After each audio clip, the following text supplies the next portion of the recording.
Senator, nice to speak to you again, sir. Good to be with you. Thanks, Greta.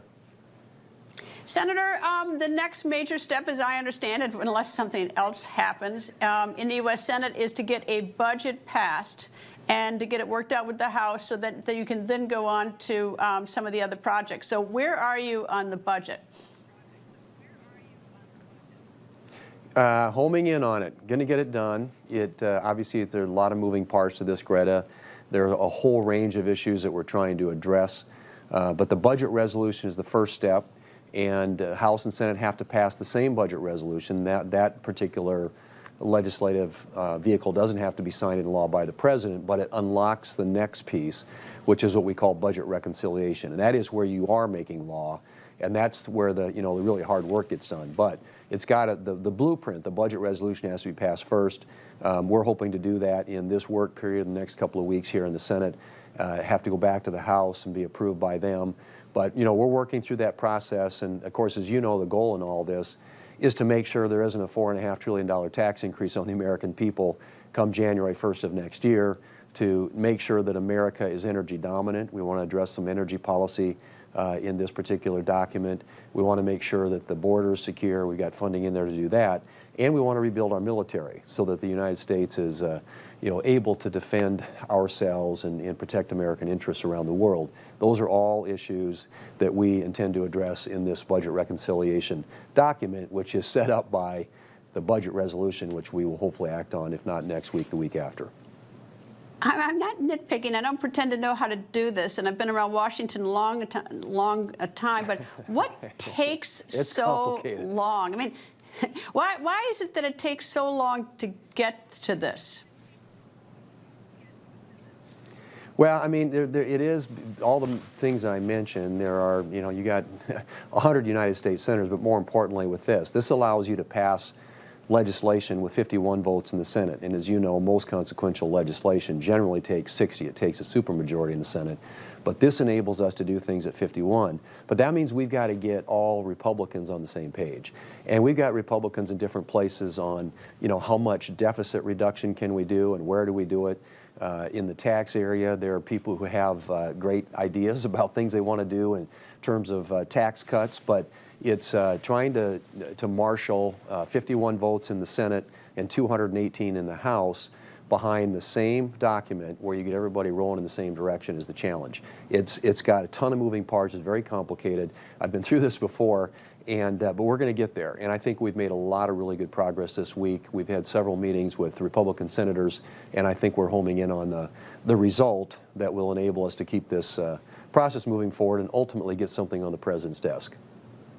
Well, you have a little more breathing room than the Speaker of the House in terms of the majority in the Senate, but how do you actually do this? If you got a few stragglers, do you bring them into your office? I mean, do you promise things? I mean, in order to achieve that, because just a few can hold you up.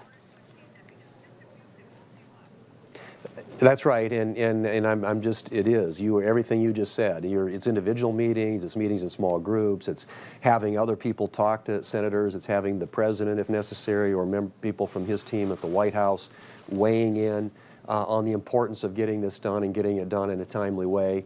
There are a lot of things that we're going to try and accomplish through this budget reconciliation exercise, as I mentioned, and if we don't get it done, then, at the end of the year, you're going to have the taxes going up on working families across this country. You'd have the child tax credit cut in half. You'd have the standard deduction go back by about 50% from where it is today. And so you'd see this big tax increase.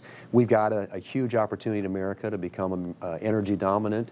And so we're really working on some energy policy in here that we think puts the United States in a position where we can not only address our own energy needs, but hopefully help out with some of our allies around the world.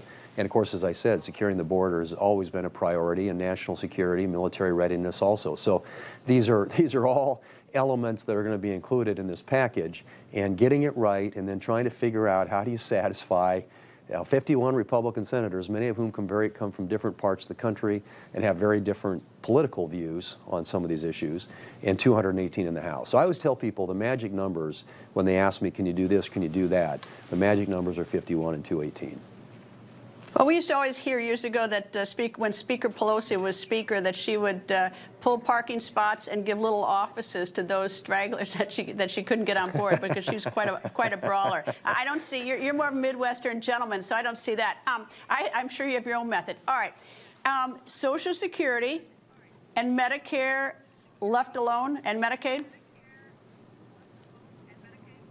Well, so Social Security and Medicare, Social Security is not eligible for consideration in budget reconciliation by law, so you take that off the table. The President has said he's not going to touch Medicare. There are some things that we can do, I think, in terms of reforms to Medicaid to make it more efficient without hurting beneficiaries, including work requirements, for example. That's something that I think is broadly supported, not just by Republicans, but I think by independents and Democrats as well. So I think there are reforms to make these programs run more efficiently, hopefully at a lot less cost to the taxpayers. And so those are the types of things that we're looking at. And you've heard the President talk about waste, fraud, and abuse in these programs. And all these federal programs have a lot of waste, fraud, and abuse. And so we're trying to identify that, work with the administration, and come up with solutions that we think allow government to operate more efficiently, hopefully at less cost, modernize it through technology. And so we're looking at all of the totality of federal programs to determine if there are savings that we can achieve. But there are things specifically, as you mentioned, in Medicaid. Medicaid spending has just gone, like, you look at the graph, straight up. And a lot of this stuff is expansion. When the Democrats had control around here for the last 4 years, dramatically expanded the size and scope of some of these programs, increased eligibility, some of it coming out of the pandemic. Well, we aren't in a pandemic anymore, and so it's time to normalize some of these programs. So we're looking for ways to gain efficiency, save money, and modernize our federal government in a way that other businesses around the country operate and run.